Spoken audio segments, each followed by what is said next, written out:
¿No? Después madurar. Después madurar, sí. Profesor, con la extracción de los vasos linfáticos en un lugar determinado, ¿qué hace el líquido tisular? Por ejemplo, si uno tuviera que extraer los vasos linfáticos, o sea, perdón, El edema. el drenaje linfático, o sea, El drenaje linfático ya. el drenaje linfático, si uno tuviera que extraerlo de algún lugar del cuerpo determinado, ¿se produce efectivamente siempre? Es que hay que tener cuidado, los edemas. O sea, ¿a qué te refieres? ¿Extraer el edema o que se provoque edema? No, extraerlo. O sea, una vez provocado el edema, extraerlo. Hay que tener cuidado, cuando son edemas localizados, chiquititos, digamos, podría, pero normalmente no es bueno extraerlo. Cuando son edemas, digamos, asépticos. ¿Por qué?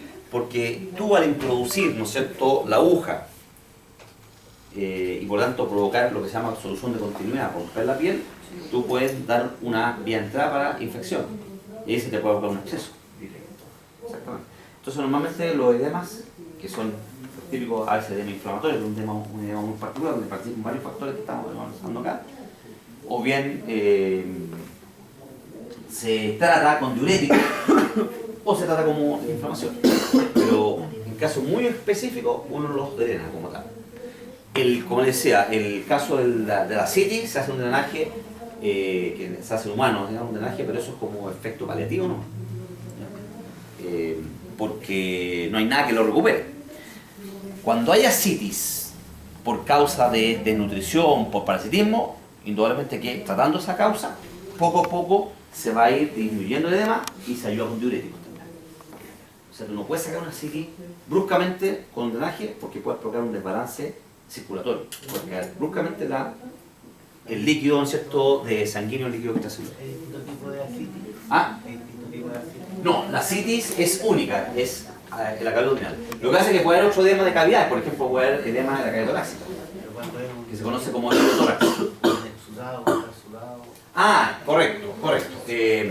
Lo que pasa es que el exudado fundamentalmente se refiere a lo que analizamos acá, a que tiene, ¿no es cierto?, un componente de drenaje y de salida líquido, pero sin gran componente celular. Ese es el transudado.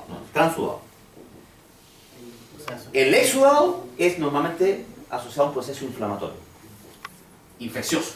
Y por ejemplo, una peritonitis a nivel, ¿no es cierto?, del abdomen te va a provocar un exudado. Y eso te puede provocar una acumulación. No te provoca una situación tan grande, pero sí una acumulación que uno analiza y uno ve que es un exudado. Se sabe por la presencia de proteínas. Presencia de proteínas y células, claro. El exudado tiene mayor contenido de proteínas y células. Y tiene solo inflamatorio. Claro, y tiene un ojidóptero normal, porque normalmente está asociado a la infección. ¿La flebogamia también produce...? El plenomegalia es aumento del tamaño del vaso. Sí, también produce líquido. Sí, puede comprimir. Mucho. Sí, también puede comprimir. Por compresión. Cualquier órgano. Es por compresión. Por compresión. Cualquier órgano por compresión puede provocar eso. Por ejemplo, en el perro, sobre todo el perro de tamaño grande, lo que estamos hablando, aquí está incluso ¿cómo se llama? El fila, Rottweiler, etc. De repente por un mal manejo, en el sentido alimentario sobre todo, cuando uno a veces le da mucha comida o pasa mucho tiempo sin comer y el perro come muy rápido y traga mucho aire, se puede provocar una elevación excesiva del estómago y torcerse y provocar el síndrome de torsión gástrica. Y eso bruscamente corta la circulación y provoca un efecto hemodinámico circulatorio.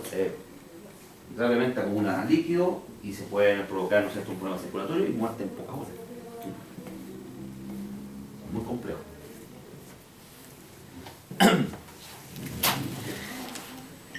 Ese proceso de exudado y transudado lo van a analizar con más detalle cuando se vea la parte fisiológica. Pero es correcto lo que tú dices, ¿no? De repente puede ser tu líquido que tiene características celulares y moleculares particulares y tiene una connotación diferente y ahí tenemos concepto de exudado y transudado. Entonces, lo que analizamos acá enfocado al concepto de transudado, en el sentido de que fundamentalmente el líquido pasa en forma excesiva fuera de los capilares y se acumula ya sea a nivel tisular o a nivel de cavidades, ¿no? Y provoca, ¿no es cierto?, los efectos que vienen.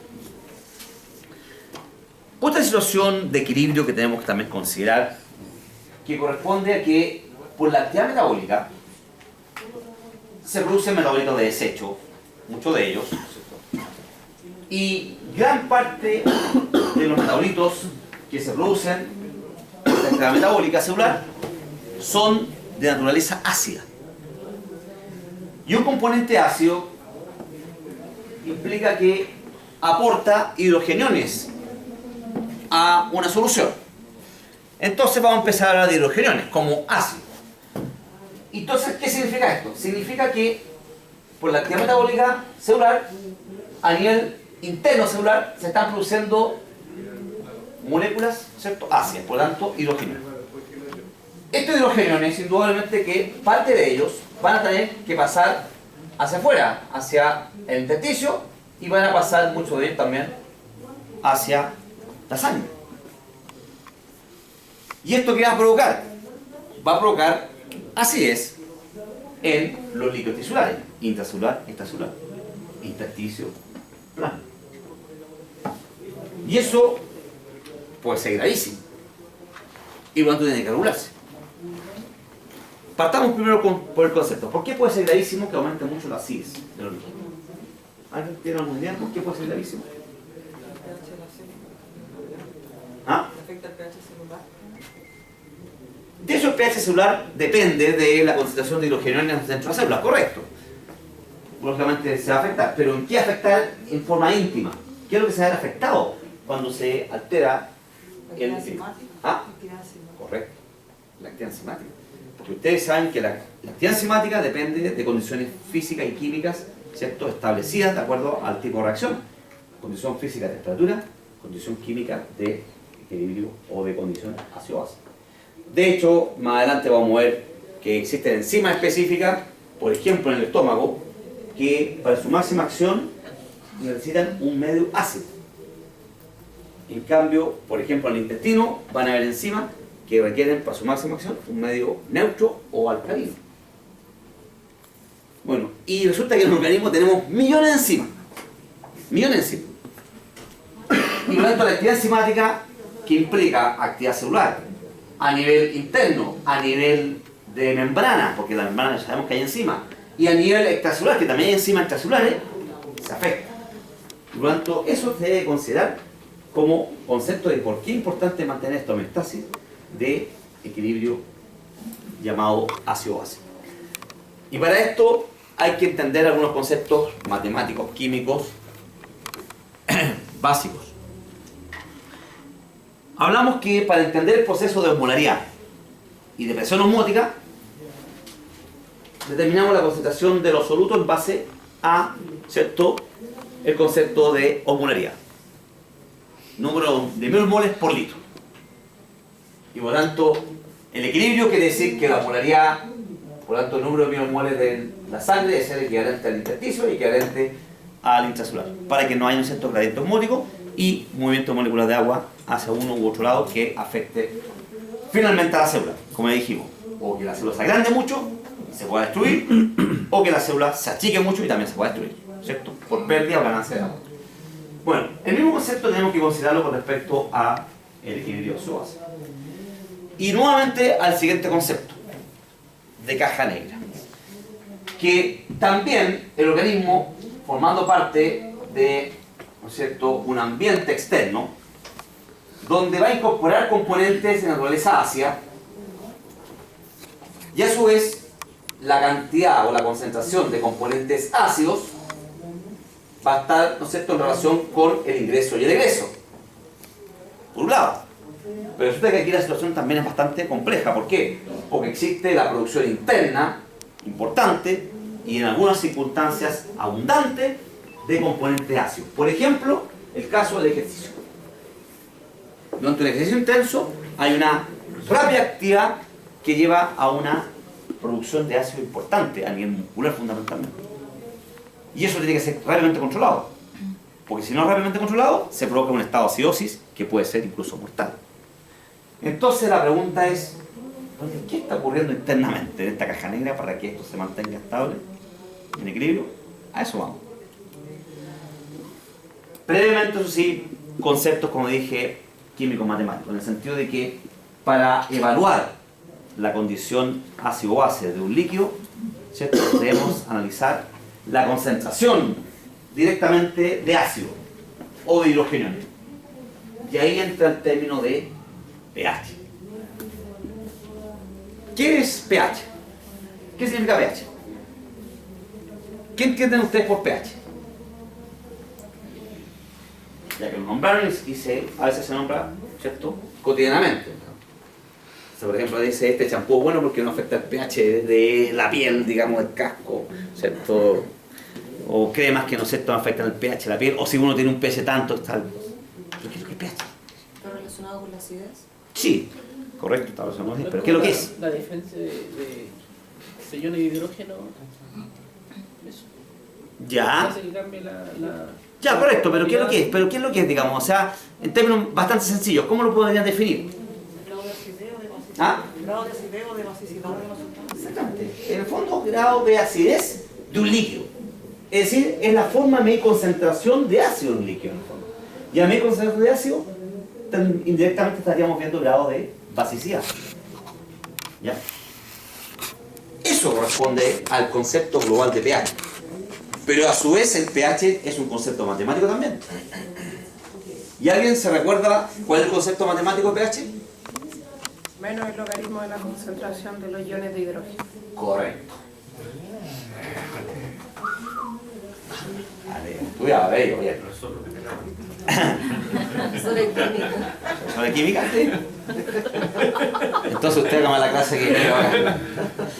Si comete algún error. Ahora, ese es el logaritmo negativo y no especificó la base del logaritmo. Y si no especificó, Base 10. es base 10. Propiedad del logaritmo. Vamos, Jordana, ¿Ya? vamos. Entonces, pH es igual a menos logaritmo en base 10, que no se coloca, de la concentración de hidrogeniones en una solución. Ese es el concepto matemático. Que en el fondo, como ya dije, es la forma de medir concentraciones de, ¿cierto?, hidrogeniones en una solución. Entonces usted me puede ayudar si de repente, ¿no es cierto?, caigo en algún vacío o en algo que no le guste, si sabe mucho aquí. Bueno, de hecho, yo antes estudié veterinaria, estudié química, licenciatura en química, porque no quiero veterinaria en Santiago, producto que antes solamente había en la Chile, Santiago, en Valdivia y en el Austral de Valdivia, perdón, y en Concepción. Y quedé fuera, pero era bastante oneroso, éramos una familia más numerosa, así que no pude. Por lo tanto, a mí me gustaba la química, siempre me ha gustado la química. Y por lo tanto, dije que podía estudiar, que incluso me pudiera ayudar, o a lo mejor me voy a dedicar secundariamente. Y estudié licenciatura en química en la Católica. Y ahí aprendí matemática incluso, porque también yo era negado a las matemáticas. Y ahí aprendí matemática. O sea, a entender y a jugar un poco las matemáticas, por lo menos básicas. O sea, que desgraciadamente algunos son, quizás se ponen la careta y decir, no, las matemáticas no. Y creen que porque están en biología, en área, no, las matemáticas no, pero resulta que las matemáticas son importantes en todas áreas. ¿Cierto? Y en la vida cotidiana también, así nos meten el dedo, ¿cierto?, desde el punto de vista matemático. Bueno, resulta que el agua, que es solvente universal y que por definición tiene un pH neutro, tiene una concentración de hidrogeniones de 10 a la menos 7. Una potencia. ¿Y por qué usted da potencia? Porque son números pequeños. Eso implica que la concentración de hidrogeniones en el agua, ¿cierto?, en el agua, es 0, ta. Y para, ¿no es cierto?, para que ese número poco tangible, que ocupa mucha tinta, mucho espacio, etc., se lleva potencia y significa, se lleva 10 a la menos 7. Si a esto le aplicamos logaritmo negativo, como dijimos, ¿cierto?, en base 10, ¿qué nos queda? 7. Y ese sí que es un valor, ¿cierto?, manejable, un número manejable. Y como por concepto es situación neutra, el pH 7 es valor neutro. Entonces, en base a eso, ya podemos entender que valores sobre 7 implica basicidad o alcalinidad. Y le vamos dando apellidos, ¿no es cierto? 7 y tanto, 8, ligeramente alcalino, muy alcalino, etc. a medida que se va alejando del 7 hacia arriba. Y valores menos de 7 implica basicidad. Perdón, acidez. Por lo tanto, nos alejamos del neutro hacia la acidez. Y esto de repente complica, porque de repente uno habla de pH alto y pH bajo. Y cuando uno habla de pH alto se refiere a pH Ácido. básico. pH alto se refiere al valor. Por lo tanto, pH alto, pH básico. pH bajo, menor que 7, pH ácido. Y ahí es donde de repente empiezan a ver, sí, por favor, eso. Ahora tratando de enredarse en ese aspecto. ¿Ya? Entonces, resulta que por la actividad metabólica se produce, ya dije, constantemente sustancias ácidas, en algún momento con mayor cantidad que otra. Y en general se producen dos tipos de ácidos a nivel celular. Ácidos que van a ir, ¿no es cierto?, pasando del extracelular. Y tenemos los llamados ácidos volátiles. Los ácidos volátiles, que provienen fundamentalmente del metabolismo de los carbohidratos. Y un ácido volátil representativo que se produce en gran cantidad es el CO2.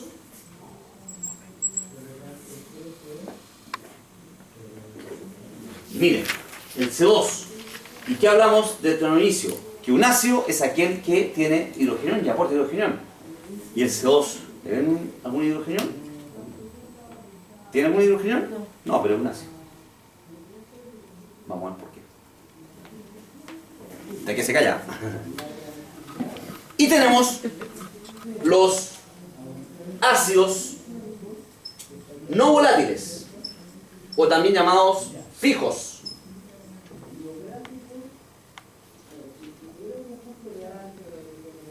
También llamados fijos, que provienen fundamentalmente del metabolismo proteico. Sustancias asociadas a proteínas. Sustancias que tienen sulfuro en su estructura. Y vamos a ver que estos ácidos, a diferencia de los volátiles, son de más difícil regulación y fundamentalmente de eliminación.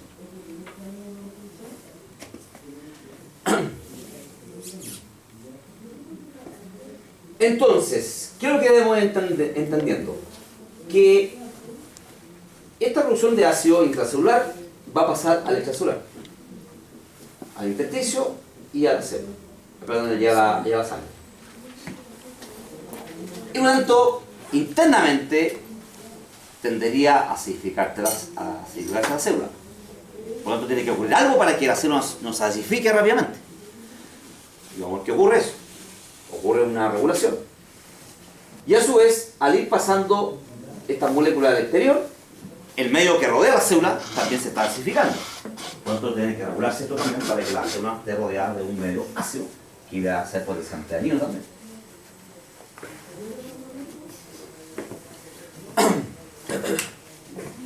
Y esto, desde el punto de vista fisiológico, va a implicar que en algún lugar se debe regular esto.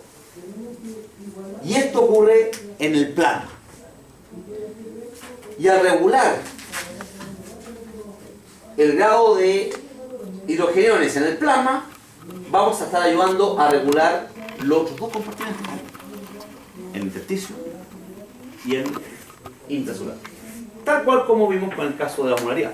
Manteniendo la osmolaridad plasmática adecuada, no afectaríamos y mantendríamos la osmolaridad del intersticio y del intracelular normal. Profesor, ¿hidrogenión podría ser CO2 entonces o no que no? No, hidrogeniones, hidrógeno. Lo que también son ácidos, eso no estamos hablando de ácido, ¿no? O sea, lo que dije es que el CO2 es un ácido. Pero les tiré, ¿no es cierto?, la disyuntiva de que el CO2 no tiene hidrogenión. Y resulta que es un ácido. Y vamos a ver por qué. Ahí van a entender por qué es un ácido. Y la implicancia que tiene eso con respecto a su regulación.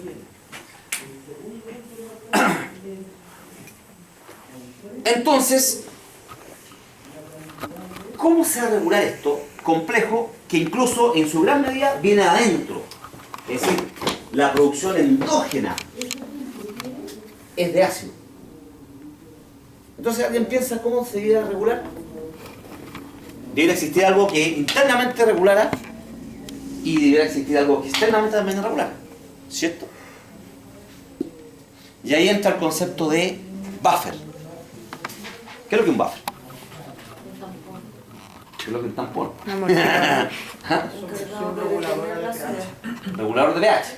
¿Y qué significa regular pH? Lo lleve a un nivel Lo equilibra. o que contrarreste los Ya. ¿cómo que se llama esto? El potencial de hidrógeno que tiene. Ya. Que contrarreste, ¿no es cierto? En este caso, así es. Más frecuente en el caso orgánico, ¿no es cierto? O bien, concepto global, en algunos otros casos, de algunas soluciones, la basicidad. Cuando hay mucha, ¿no es cierto?, basicidad. Eso, ¿no es cierto?, es un tampón. Y resulta que, si ustedes se dan cuenta, esta producción rápida de ácido, indudablemente que debe ser regular rápidamente. Perdón. ¿Y quién regularía más rápidamente un ácido? Un tampón. Un buffer. Y de hecho, existen sistemas buffer del organismo. Y tenemos dos sistemas buffer. Buffer intracelulares y buffer extracelulares. Los buffers intracelulares están representados por las proteínas intracelulares. Las proteínas tienen una particularidad química con respecto a esto de ácido-base. ¿Por qué? Porque las proteínas son anfóteras. ¿Qué significa esto? Que tienen la propiedad de neutralizar exceso de ácido o exceso de base. Eso significa ser anfótero. El fosfato inorgánico, y sabemos que dentro de la célula hay bastantes proteínas, ¿cierto? Las proteínas intracelulares. El fosfato inorgánico. Miren qué interesante, la hemoglobina. La hemoglobina, que si nosotros preguntamos ¿qué entiende por hemoglobina? Entonces la mayoría dice, de acuerdo a estudios ya previos, que es el pigmento que está en el globo rojo y transporta oxígeno. Como es que tiene otras funciones más también, y entre ellas, quizás esa es fundamental para el oxígeno, pero tiene otras funciones también, que es transportar CO2 por fuera. y llevar CO2 también por fuera, claro, y es también un buffer intracelular. Pero interesante, intracelular ¿dónde? En la sangre, porque está circulando, ¿no es cierto?, contenido dentro del globo rojo. Pero es, por definición, un buffer intracelular. El carbonato del hueso. Y esto es muy interesante, ¿por qué? Porque el carbonato del hueso, que en el fondo implica la laminación del hueso, también es un buffer que en condiciones normales se utiliza un poquito. Pero resulta que también este buffer puede ser un mecanismo compensatorio frente a desregulaciones patológicas de este equilibrio, como el más adelante. Y esto tiene un costo, ¿cuál? Que al utilizarse mucho carbonato del hueso, el hueso se desmineraliza, por lo tanto se debilita. ¿Ya?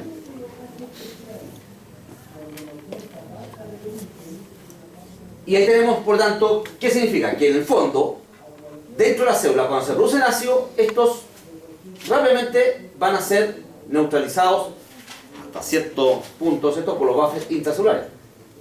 No todos, parte de ellos salen al extracelular. ¿Y qué ocurre en el extracelular? En el extracelular van a ser neutralizados por los buffers extracelulares.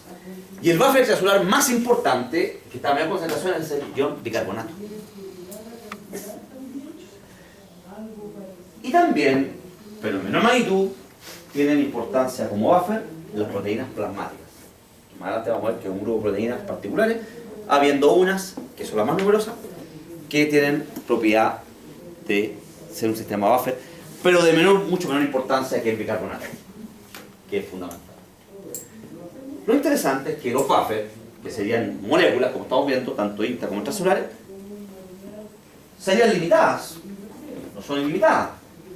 excepto el carbonato del hueso. Pero vuelvo a insistir, eso tiene un costo, ¿cuál? Que el hueso se debilita. Y después vamos a entender más adelante en patología cómo se puede debilitar tanto que incluso puede provocar, ¿no es cierto?, que el hueso sea muy frágil. Y por lo tanto eso no es fisiológico, es patológico y bastante severo. Y estos buffers, por lo tanto, se agotan. Pero resulta que la fisiología nos tiene, ¿no es cierto?, otros mecanismos importantísimos en la regulación, que son el sistema respiratorio y el sistema renal. Cada uno con su funcionalidad. Que ahí está expuesto. Pero lo que sí yo voy a hacer ahora es una interrelación matemática funcional, matemática química funcional, para que entendamos cómo se interrelacionan estos tres sistemas para mantener el equilibrio óseo-base. ¿Y qué significa mantener el equilibrio óseo-base? Mantener el pH fisiológico. ¿Y dónde? En el plasma. Y manteniendo el pH fisiológico en el plasma, los otros líquidos biológicos van a estar también en estado de equilibrio. ¿Ya? Para esto vamos al siguiente concepto, al siguiente juego matemático, que en todo caso es matemático bastante básico, digamos. Por lo tanto, los que son buenos para las matemáticas, ¿no es cierto?, quizás van a encontrar realmente algunas cosas ridículas, pero los que no son muy buenos para las matemáticas es para que se entienda bien, ¿ok? Junto con los conceptos químicos.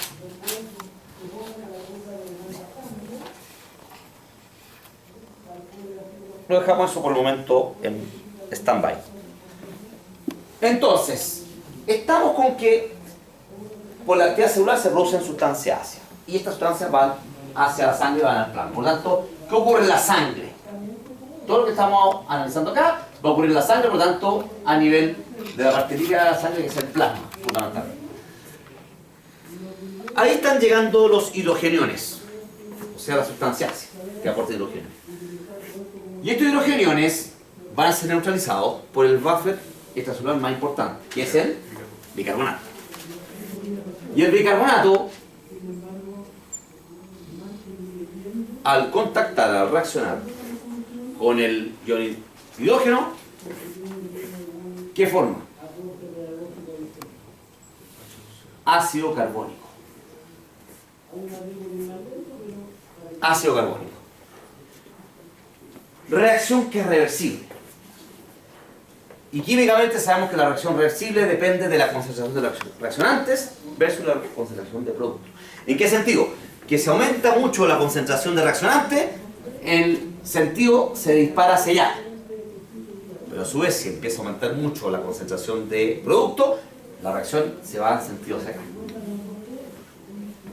Y esto de acá quiere decir que se disocia el ácido carbónico en el hidrogenión y en el ion bicarbonato. ¿Ya? Pero resulta de que el ácido carbónico puede seguir otra vía, que es la siguiente, que es la descomposición en agua más CO2. Reacción que también es reversible, que implica que el CO2 se une al agua, se hidrata y forma ácido carbónico. Y esta reacción es catalizada por una enzima muy específica e importante, llamada anhidrasa carbónica.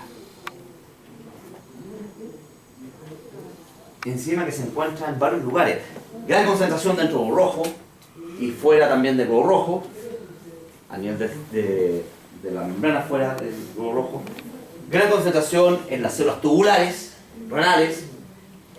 Gran concentración a nivel de células gástricas, con funciones específicas que vamos a ver en su momento dado. Y por lo tanto, aquí, ya con esto, pueden entender por qué el CO2 es un ácido. Porque el CO2 se une al agua y forma ácido carbónico. Ahí está la explicación. Y es un ácido volátil. Vamos a su importancia. Entonces, concepto químico. El ácido carbónico puede seguir la vía de disociarse el hidrogeno y el bicarbonato, o la vía de descomponerse en agua más CO2. ¿Ya? Todo esto que estamos analizando es en la sangre. Entonces, en base a esta reacción, y particularmente en base a esta reacción, yo voy a hacer un ejercicio matemático, químico, para que podamos llegar a la interrelación de la actividad de estos tres sistemas. Base, sistema respiratorio. Y para esto me aboco a esta reacción. Y voy a analizar la disociación de esta reacción, que corresponde a la Ka, que es igual al producto de los reaccionantes, concentración de los reaccionantes en el plasma, partido por la concentración del producto, que es el ácido carbónico, en el plasma.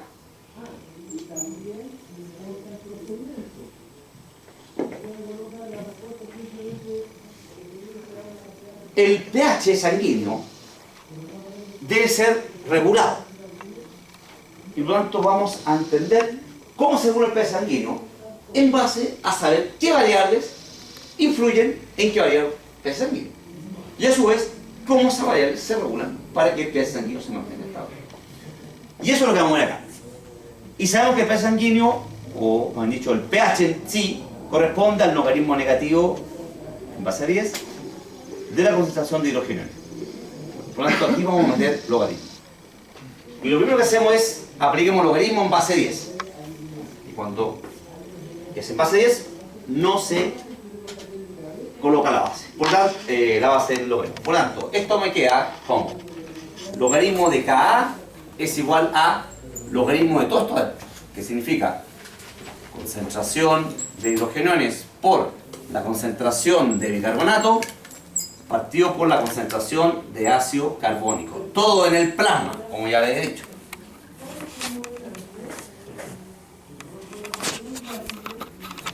Aquí empezamos a hacer situaciones matemáticas que pueden ser obvias, pero para los que no somos buenos para la matemática, lo hago para que se entienda. Esta fracción la separamos y nos queda esta ecuación de la siguiente manera: logaritmo de Ka es igual a logaritmo de concentración de hidrogeniones por 1 por concentración de ácido carbónico, perdón, de bicarbonato, partido por la concentración de ácido carbónico. Esto es exactamente igual que, pero lo separamos para que entendamos lo siguiente. ¿Por qué? Porque esto implica que yo puedo hacer el siguiente manejo matemático, en el sentido que el logaritmo está multiplicando aquí y está multiplicando aquí. Y utilizamos otro logaritmo. ¿Cuál? Que la multiplicación de dos logaritmos a la misma base corresponde al suma logaritmo. Por lo tanto, esto me queda de la siguiente manera.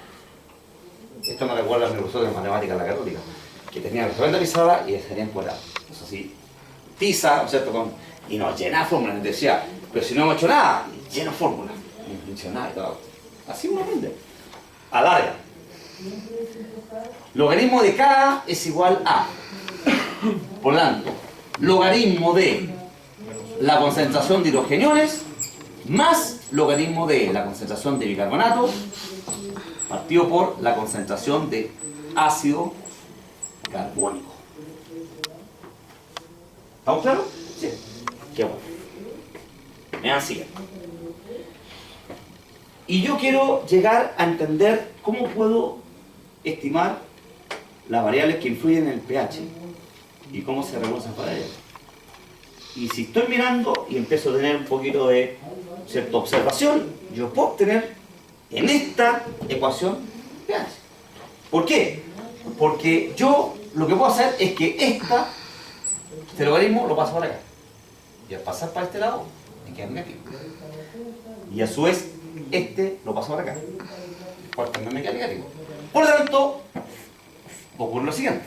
Me queda como menos logaritmo de la concentración de hidrogeniones igual a menos logaritmo de Ka más logaritmo de la concentración de bicarbonato partido por la concentración de ácido carbónico. Y ahí ya tengo, ¿cierto?, una disolución directa. ¿Cuál es? Esto, ¿qué es? pH. Entonces, por lo tanto, esto significa que es pH es igual a lo que está dentro. Esto es un concepto químico también. ¿Qué es lo que es menos logaritmo de K? Es la llamada pKa. pKa, que es la constante de disolución de esa reacción.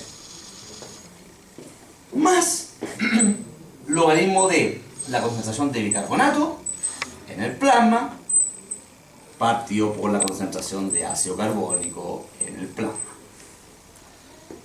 Y aquí ya llegué a una situación muy interesante. ¿Cuál? Primero, que la pKa es una constante que ya se ha establecido que en el plasma, en condiciones fisiológicas, tiene un valor de 6,1.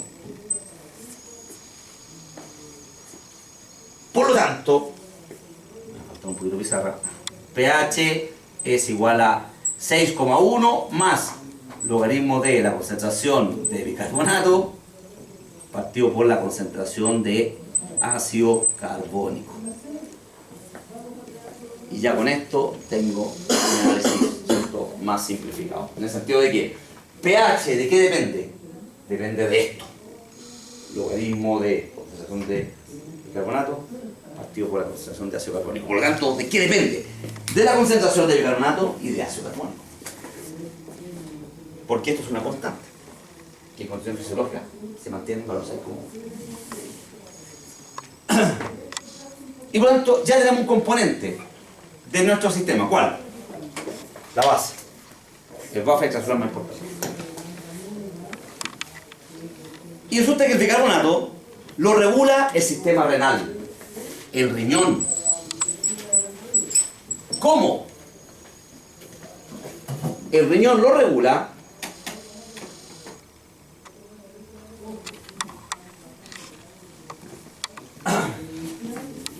mediante regular la eliminación de bicarbonato. ¿Cómo? Reabsorbe el bicarbonato filtrado. Es decir, retiene el bicarbonato. Eso implica que ese bicarbonato que se filtró, que formó parte de la orina primitiva, se devuelve a la sangre. Y eso ocurre en un 80-90% en el tubo proximal. Y ahí, fisiológicamente, estamos viendo la gran importancia del tubo proximal. Y un 10-20% en el tubo distal. Por lo tanto, el riñón lo que hace es evitar que se pierda el bicarbonato por el riñón. Y la otra acción importante, sobre todo cuando están produciendo mucho ácido, es la regeneración del bicarbonato, que significa la formación de nuevas moléculas de bicarbonato, y esto ocurre a nivel del túbulo distal. Bueno, esto ocurre por procesos específicos que lo vamos a ver en el nivel del riñón. Por lo tanto, aquí vamos a quedar con este concepto. Reabsorción del bicarbonato y formación de nuevas moléculas de bicarbonato. Por lo tanto, el riñón es el que regula el bicarbonato. Y es muy importante para regular el bicarbonato.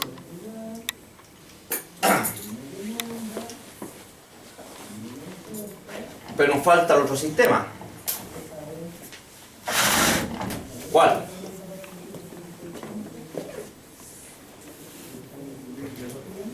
Resulta que acá abajo tenemos el ácido carbónico. Y el ácido carbónico en la sangre no se puede terminar. ¿Por qué? Porque es muy inestable. Porque como estamos viendo acá, puede seguir la vía de disociarse en hidrógeno y bicarbonato o descomponerse en agua más CO2. Y de acuerdo a estudios bioquímicos, se estableció que se podía estimar, determinar el nivel de ácido carbónico en la sangre en forma indirecta, en base a la determinación de la concentración de CO2. Y de acuerdo a estos estudios se determinó que la concentración de bicarbonato en la sangre es equivalente a multiplicar por el factor 0,03 la concentración de CO2. ¿Cómo se mide la concentración de CO2 en una solución? Mediante la presión parcial. Por eso que también se conoce como PCO2, que es la forma de concentración de gases, de acuerdo a su presión parcial. 0,03 por la concentración de CO2. Sí, el factor 0,03, que es una constante, por la concentración de ácido carbónico, perdón, de CO2, perdón. Así se obtiene indirectamente el nivel de ácido carbónico en la sangre. Y la forma de medir concentración de CO2 es mediante su presión parcial, conocido como PCO. Y aquí entendemos el otro sistema. ¿Por qué? Porque el CO2, que sabemos que es un ácido, ya sabemos esto, es regulado por el pulmón mediante la ventilación pulmonar. Y por lo tanto, en esta ecuación tenemos integrados los tres sistemas. Sistema buffer, representado por el buffer extracelular más importante que es el bicarbonato. Sistema renal, que es el que va a regular el bicarbonato. Y sistema pulmonar o respiratorio, que va a regular el CO2 y por lo tanto indirectamente o incluso directamente en el fondo regula el ácido carbónico. ¿Cómo? Eliminando el CO2. Por lo tanto, los fisiólogos dicen que al eliminar el CO2 estamos eliminando en el fondo ácido. Al respirar estamos eliminando ácido. Aparte de incorporar oxígeno estamos eliminando ácido porque el CO2 es un ácido volátil. Entonces, esta ecuación, muy linda, corresponde a la llamada ecuación de Henderson-Hasselbalch. ¿Cuál de todas las ecuaciones? Esta final es la ecuación de Henderson-Hasselbalch.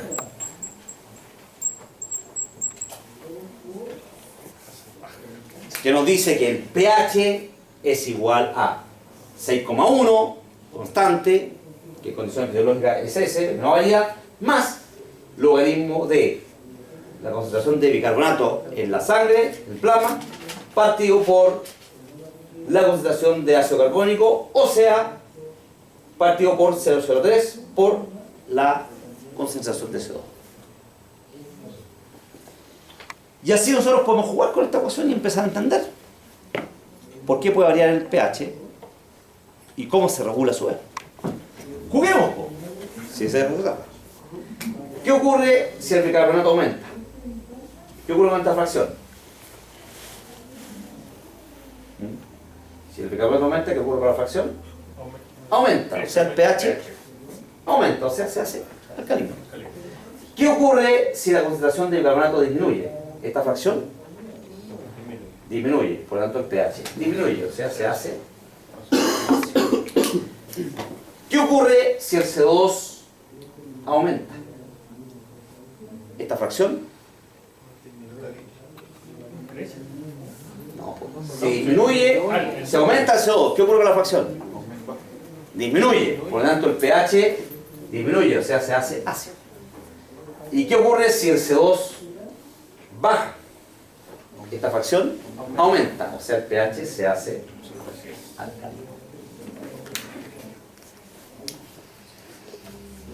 Entonces, así podemos entender que por qué, si se provoca una hipoventilación,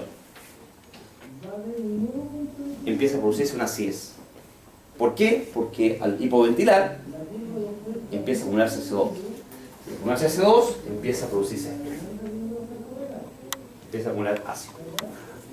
¿Qué ocurre lo contrario? ¿Qué ocurre cuando hiperventilamos? Eliminamos más CO2 y baja. Y si baja, ¿qué ocurre con el pH? Aumenta. Y por lo tanto se hace alcalino. ¿Se dan cuenta, no? Solo analizando la actividad pulmonar. Y la actividad pulmonar actúa más rápido que el riñón. Es mucho más rápido en actuar que el riñón. Pero a su vez es menos eficiente a través del tiempo en regular el equilibrio ácido-base. El riñón es más eficiente. Es un poco más lento, pero más eficiente. Entonces, en base a esto, analicemos cómo responde el organismo frente a estos cambios ácido-base. Lo más frecuente, puesto que la posibilidad más frecuente es que por la actividad orgánica, sobre todo aumentada, fisiológicamente, por ejemplo, el ejercicio, aumente los ácidos, aumente la acidez. Entonces, ¿qué ocurre cuando aumenta los ácidos? Fisiológicamente dije, un ejercicio intenso. También puede ocurrir patológicamente, como el caso de la diabetes. ¿Por qué? Porque resulta que como no puede utilizar la glucosa como fuente energética, empieza a acceder a otras vías metabólicas. Y entre ellas está la beta-oxidación. Y al producirse mucha beta-oxidación, se empieza a producir cetoácidos. Y eso aumenta la acidez. Por puesto en el correcto. Aumenta la glucosa. Entonces haría una causa, un cierto, patológica de provocar acidosis. Pero quiero que entiendan ahora el concepto de regulación. Se produce la acidosis. ¿Qué significa acidosis? Que aumenta el pH, no aumenta el pH, aumenta la acidez, los hidrogeniones, y el pH por lo tanto baja.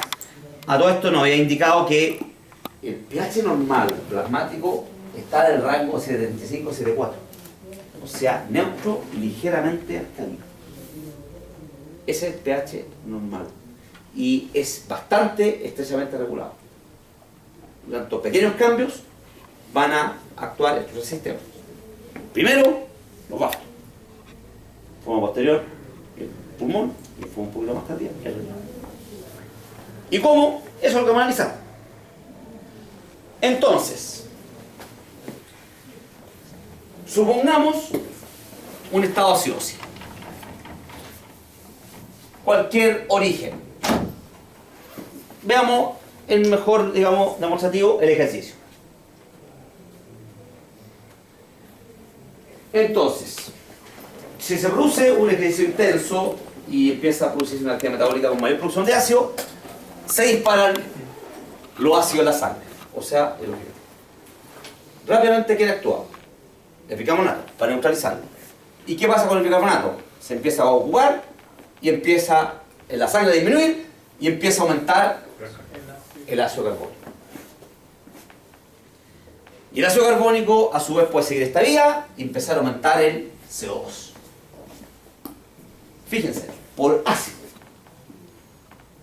Por otro lado, por la actividad metabólica, por las vías metabólicas propias musculares, también hay producción de CO2. Por lo tanto, aumenta el CO2 en forma importante.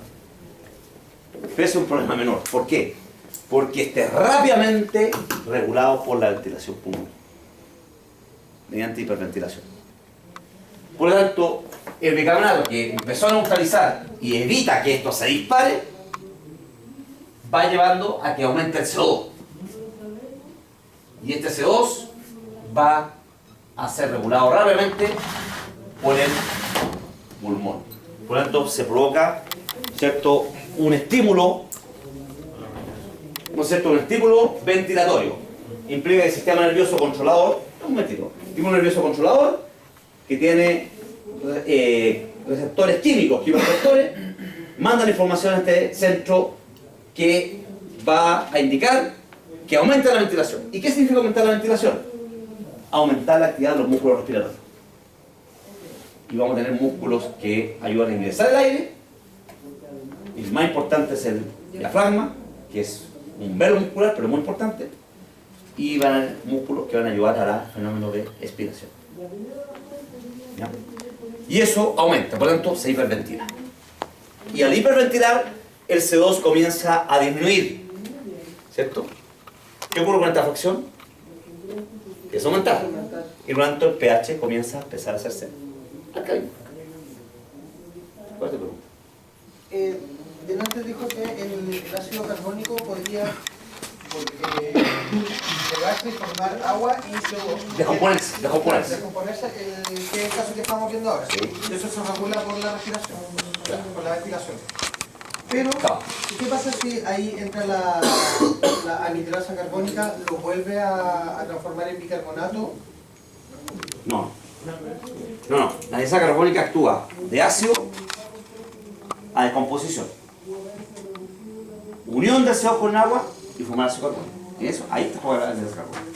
Entre el ácido carbónico y disolución no actúa ninguna enzima. Eso es de forma No, espontánea. sí, pero ¿qué pasa si ya cuando tenemos el ácido carbónico, ahí puede actuar la anhidrasa carbónica? Claro, sí. Ayudando a descomponer. La anhidrasa carbónica ayuda a descomponer y a formar esa reacción. Pero en este mismo ejemplo, ¿podría actuar y volver a formar bicarbonato? Es que el problema está en que tienen que entender que eso depende de la concentración de los reaccionantes a medida que se está produciendo el efecto. Es decir, si aumentan mucho los ácidos, eso implica que esto se dispara, todo se empieza a ir para allá. Eso es lo que ocurre. Claro. ¿Te das cuenta, no? Y esto que va para allá, resulta que redunda en que el CO aumenta. Y resulta que eso, por suerte, el pulmón lo regula. Radio lento con hiperventilación. El problema está en que esto es más lento, la regulación de esto. Y esa regulación, ¿quién lo hace? Y el riñón, ¿cierto? Lo que hace es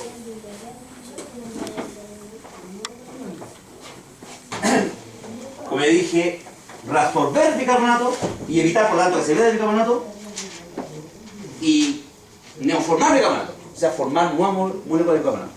Por lo tanto, ¿en qué redunda esto? Redunda en que la orina que se elimina frente a un estado de acidosis tiene que ser ácida, puesto que se eliminan muy pocas bases y se eliminan puros ácidos. Eso es lo normal. Para que vean la importancia del riñón, resulta que si el fenómeno de reabsorción está fallando, porque está fallando en tubo proximal, por ejemplo, patologías que pueden ocurrir, donde ocurre la gran reabsorción de bicarbonato, eso lleva a que se pierda bicarbonato. Y al perderse bicarbonato, por orina, eso lleva a una acidosis renal, tubular, que ocurre con consecuencias de varios renales hacia bastante severas. Y ahí, para seguir el hilo,